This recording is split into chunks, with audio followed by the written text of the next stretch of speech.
Cat and jet exam में मैंने minimum 99.9 percentile 5 times score किया है। और मैं एक खुद नॉन इंजीनियर हूँ, बट जो मेरी प्रिपरेशन में मैंने चीज़ें यूज़ करी थी specifically for the quant section, वो सारी मैं इस वीडियो में शेयर करने वाला हूँ कि आपको कहाँ से पढ़ना है, क्या रिसोर्सेज यूज़ करने हैं एंड आपका मंथ वाइज प्लान क्या होना चाहिए। Every year I appear for this exam and from the last 4 years मैं पैटर्न में काफ़ी कुछ ऑब्जर्व कर रहा हूँ, काफ़ी कुछ चेंजेस हो रहे हैं। और इसके लिए आपको घिसे पिटे रिसोर्सेज यूज़ नहीं करने, इसके लिए हमें चाहिए फ्रेश स्ट्रेटेजी और एक ऐसी स्ट्रेटेजी जहाँ पे मुझे हार्डवर्क करना पड़े बट उतना ही मुझे रिजल्ट भी मिले, ताकि मैं जो भी टाइम क्वांट्स में देने वाला हूँ या दे रहा हूँ उससे मेरा रिजल्ट मुझे हमेशा दिखता रहे। देखो, अगर मैं कैट 2025 के एग्जाम की बात करूं तो वो एक बहुत डुएबल एग्जाम था और काफ़ी अच्छी क्वालिटी का एग्जाम था, जहां पे हर बच्चे को एक डिसेंट चांस मिलता था परफॉर्म करने का। बट वहीं अगर आप कैट 2022 या कैट 2023 में जाओगे, वहां पे पेपर का लेवल काफ़ी डिफिकल्ट था। तो there can be changes in the difficulty level, इसीलिए हम मॉक्स प्रैक्टिस करेंगे, काफ़ी कुछ प्रैक्टिस करेंगे जो मैं आगे वीडियो में डिस्कस करने वाला हूँ।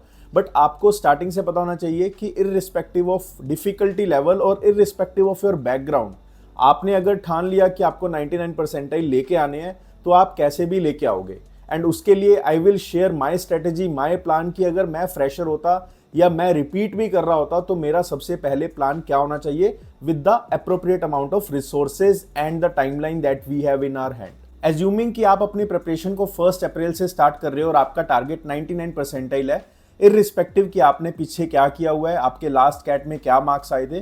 तो देखो, अप्रैल से जुलाई तक हम अपने फाउंडेशन, हम अपने बेसिक्स को कवर करेंगे और इन 4 महीनों में हमारा टारगेट होगा कि entire arithmetic and entire algebra को हम एंड टू एंड कंप्लीट कर ले, राइट। अब अप्रैल और मई का महीना आपको अरिथमेटिक में लगाना है। अरिथमेटिक में बेसिकली 7 या 8 आपके मेन टॉपिक्स होते हैं, बहुत ज़्यादा फॉर्मूलाज इसमें नहीं होते। इसमें जो आपको मेन हेल्प मिलेगी वो आपकी मिलेगी कॉन्सेप्चुअल अंडरस्टैंडिंग से, कि जो क्वेश्चन में आपको बोल रहा है वो आपको समझ आ रहा है एंड उसके बाद आपको पता है कि क्वेश्चन को कैसे सोल्व करना है।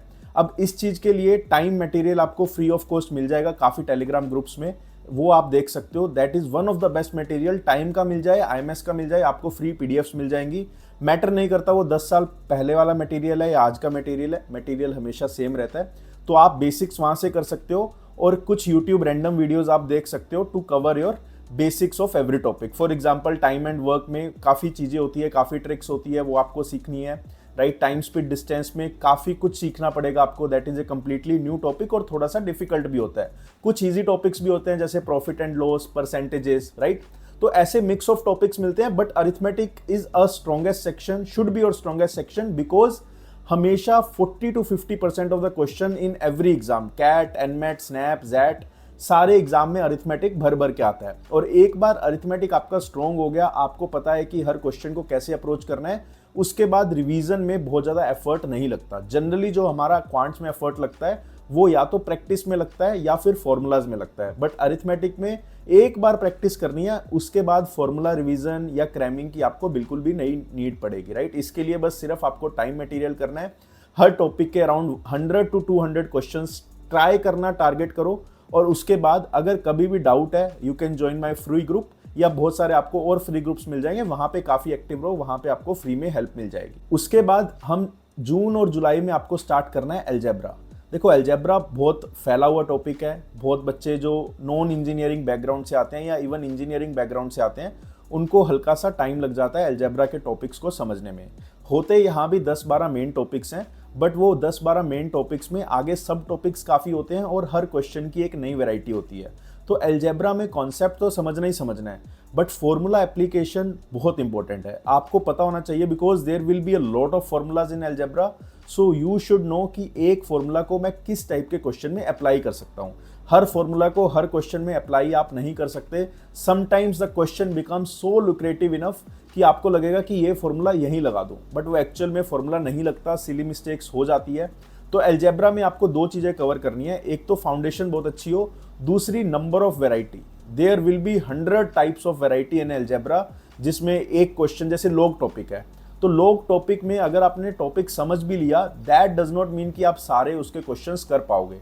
उसके बाद भी आपको हर एक वेराइटी के क्वेश्चंस, हर एक टॉपिक के क्वेश्चन या सब टॉपिक के क्वेश्चन खुद से सोल्व करने होंगे, समझने होंगे, तभी आप अलजेब्रा में एस कर सकते हो। थोड़ा सा डिफिकल्ट टॉपिक डेफिनेटली है, तो हम इसको जून जुलाई की बजाय जून टू मिड अगस्त कवर करेंगे। 2.5 महीने में हमारा अलजेब्रा हो जाएगा, बहुत आसानी से हो जाएगा। और जब आपने अरिथमेटिक एंड अलजेब्रा दोनों कवर कर लिए, that means you have completed 70 to 80% of your syllabus. आप मॉक्स के लिए भी रेडी हो और आप 95+ परसेंटाइल के लिए भी रेडी हो। इवन बहुत सारे स्टूडेंट्स होते हैं जो अरिथमेटिक और अलजेब्रा कवर करके जाते हैं and still they score 99+ percentile. And algebra के लिए भी रिसोर्स हमारा सेम रहेगा, टाइम मटेरियल। टाइम मटेरियल में बस एक चीज ध्यान में रखना, या कोई भी आप मटेरियल ले रहे हो वहाँ पे क्वेश्चंस बहुत ज़्यादा होते हैं, राइट। अगर मैं कोई भी XYZ मटेरियल की बात करूँ, काफ़ी मटेरियल में काफ़ी फालतू क्वेश्चंस होते हैं, तो इसीलिए I always suggest time material. Questions वहाँ भी काफ़ी होते हैं but all the questions are relevant, right. तो वहाँ पे अगर आपको क्वेश्चन 100% सोल्व नहीं करने, even if you solve just 50% of the time booklets,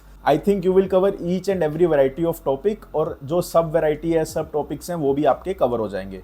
तो सबसे पहले आपका फोकस अरिथमेटिक एंड अलजेब्रा में होना चाहिए। तो इसको करते करते हमारा मिड अगस्त आ जाएगा। अब देखो जुलाई से ना काफी कोचिंग्स के मॉक स्टार्ट हो जाएंगे, राइट। IMS, CL टाइम, और एक वीडियो में हम ये भी बात करेंगे कौन से मॉक्स अच्छे हैं, कौन से आपको लेने चाहिए। बट जब आपके मॉक स्टार्ट हो जाते हैं तब आपको ध्यान देना है आपकी प्रिपरेशन पर ही। तब भी आप अपने बेसिक्स को स्ट्रेंथन करोगे, बेसिक्स को ही सॉलिडिफाई करोगे, ताकि मॉक में जाने से पहले आपको एक अच्छी कॉन्सेप्चुअल नॉलेज हर टॉपिक की हो। जुलाई में मॉक्स बस इसीलिए स्टार्ट होते हैं ताकि एक मार्केट में नॉइज बन जाए, बट आपको जो मॉक स्टार्ट करने हैं वो करने हैं मिड अगस्त से। मिड अगस्त से लेके मिड सितंबर, अक्टूबर, नवंबर, 3-3.5 महीने हम भर भर के मॉक्स देने वाले हैं, और उसको हर मॉक को आपको एनालाइज करना है, राइट। मॉक को एनालाइज करना बहुत इंपॉर्टेंट है। आज अभी डिस्कस नहीं करेंगे कि उसको कैसे एनालाइज करना है, not that much important, but आपको अपनी प्रिपरेशन बहुत ही सिंपल सोबर रखनी है कि मिड जुलाई या मिड अगस्त तक मैंने अरिथमेटिक और अलजेब्रा टारगेट करना है और मुझे कंप्लीट करना है। और फिर मिड अगस्त से मैं कोई भी 2 टेस्ट सीरीज लूंगा, दोनों टेस्ट सीरीज में बैक टू बैक खुद को टेस्ट करूंगा, और मैं PYQs भी सोल्व करूंगा। अगर आप ये सारी चीजें करते हो तो believe me, you are preparing yourself for 99 percentile. अभी तक मैंने ज्योमेट्री, मॉडर्न मैथ्स की बात ही नहीं करी, बिकॉज वो उतने रेलेवेंट नहीं है जितने रेलेवेंट अरिथमेटिक एंड अलजेब्रा है।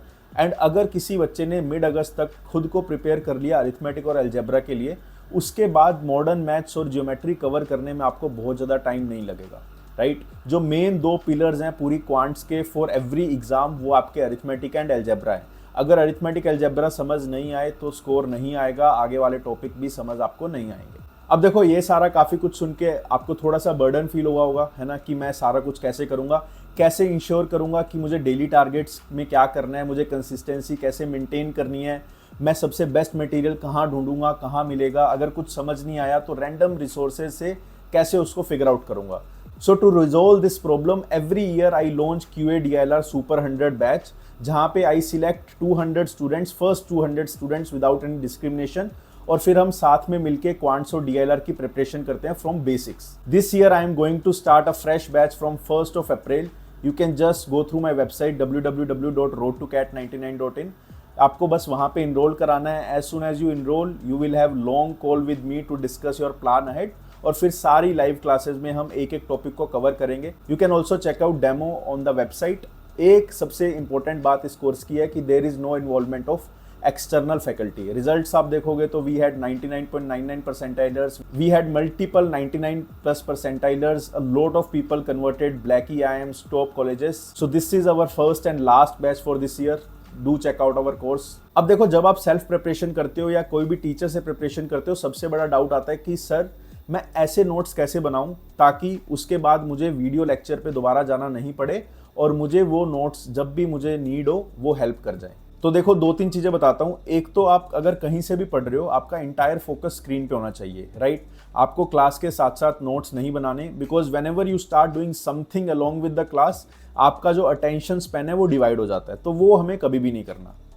आपकी अगर 2 या 2.5 घंटे की क्लास है, पहले आप पूरी क्लास अटेंड करोगे, उसके बाद जैसे ही आपने एकदम अच्छे तरीके से क्लास अटेंड करी, आपको पता होगा कि क्या क्या इंपॉर्टेंट है, और फिर वो जो भी चीज़ें इंपॉर्टेंट है या तो अपने क्लास टीचर से नोट्स मांग लो, अदरवाइज आप अपने खुद के नोट्स बनाओ, है ना। मार्केट में आपको फ्री में बहुत सारी लंबी लंबी PDFs मिल जाएगी, बट वो ज़्यादा हेल्प नहीं करेगी। आप एक बार नोट्स बनाओ, एक बार आप नोट्स बनाओगे वो नोट्स जिंदगी भर काम आएंगे। मैंने उस टाइम 5 बड़ी बड़ी क्लासमेट नोटबुक्स में नोट्स बनाए थे, वो मेरे साथ आज भी मेरी हेल्प करती है। और आपको नोट्स अपनी लैंग्वेज में बनाने हैं, राइट। यहाँ पे ऐसा नहीं है कि इंग्लिश ही यूज़ करनी है, जो भी लैंग्वेज में आप कंफर्टेबल हो, जो भी तरीके पे आप कंफर्टेबल हो उस तरीके से नोट्स बनाओ, बट नोट्स रेगुलर बनाओ, specially for the quants. DLR VRC में कोई भी नीड नहीं है, बट क्वांट्स में नोट्स की हमें 101% नीड है। तो जब आपके हर टॉपिक के नोट्स प्रिपेयर हो जाएंगे ना, तो उसको वीकली कवर करना स्टार्ट कर दो। अगर वीकली रेगुलरली रिवाइज करोगे नोट्स को, तो बिलीव मी आपका आधे घंटे में हर वीक में रिवीजन पूरा खत्म हो जाएगा और कभी भी आप आउट ऑफ टच फील नहीं करोगे।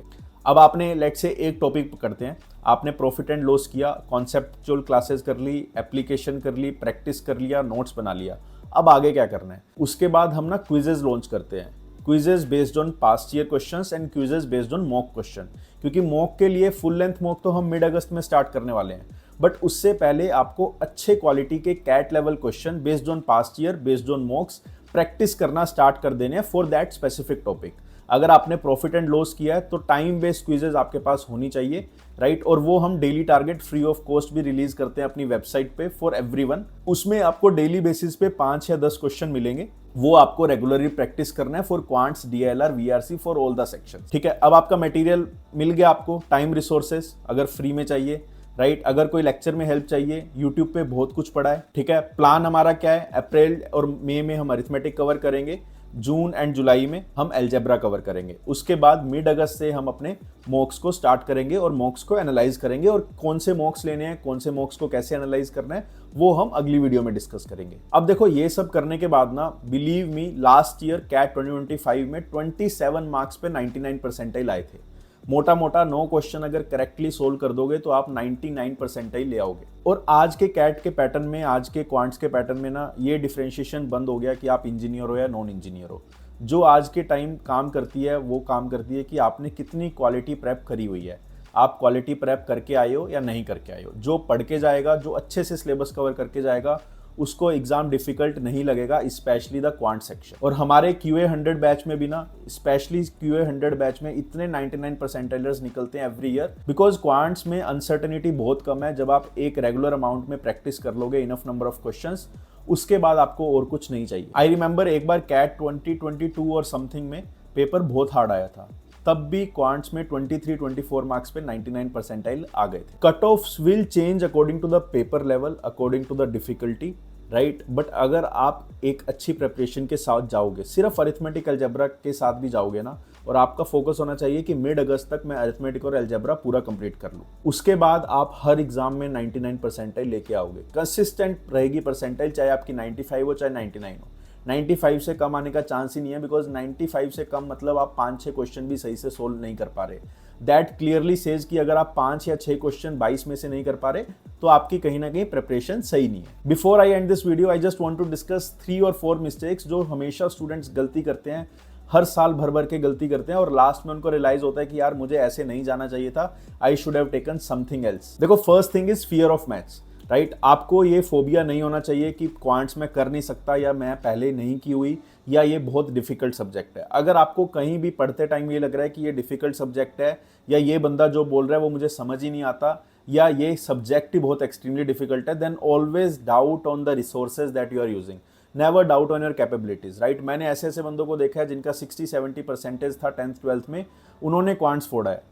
और सिंपल रीजन ये है कि एक बार अगर आपके किसी बंदे की बात दिमाग पे क्लिक होने लग गई ना, एक बार किसी भी बंदे के साथ आपकी ट्यूनिंग बैठ गई ना, तो उसके बाद आपको कोई भी नहीं रोक सकता क्वांट समझने में, क्वांट्स में स्कोर करने में।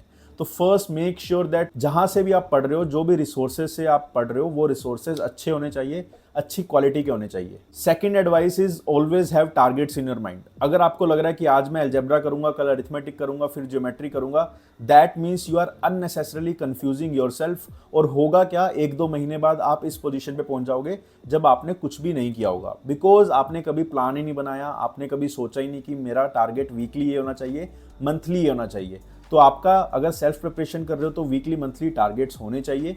और अगर आप कहीं भी टीचर के साथ कर रहे हो तो मेक श्योर करो कि वहां पे आपका सिलेबस पीछे ना रहे। Third is practice, right. बहुत सारे स्टूडेंट्स सब कुछ कवर कर लेते हैं, उनको लगता है अगर क्लासेस कर ली, नोट्स पढ़ लिए, तो प्रैक्टिस की उतनी ज़रूरत नहीं है। बट क्वांट्स में आई वुड से फॉर्मूला समझना is just 10%, 20% of the entire game. Rest 80% depends on how much you practice and how much और how many mocks you give, और वहीं से आपको पता लगेगा कि आप कहाँ पे लैग कर रहे हो, कहाँ पे आपको इंप्रूव होने की जरूरत है. That's it from my side for the quants. In the next video we will discuss how you should go for the DLR. If you have liked this video, just like and let me know in the comments what else do you want to ask. Good luck. Bye bye. See you soon.